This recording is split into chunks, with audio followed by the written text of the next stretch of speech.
verb হইব present indefinite active voice হিসাবে V1 এখন কাজে লাগাইব হেল্পিং ভার্ব একটা হেল্পিং ভার্ব আইব আর এটা হইল ডু আর থার্ড পারসন সিঙ্গুলার নাম্বার হয় ডাজ তো আমার প্রেজেন্ট ইনডিফিনিট অ্যাক্টিভ ভয়েস সবটা কনজুগেশন হয় ডু আর ডাজ রে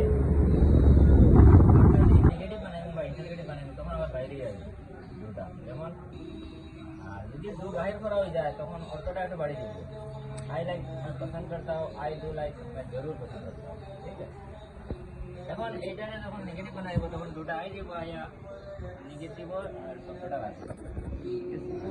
নটটা জাস্ট আফটার হেল্পিং ভার্ব বলা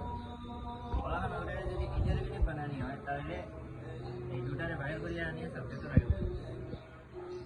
বলা মানে ক্লিয়ার হয়ে যাবে একটা শব্দ এক মানুষের বাচ্চা নিয়া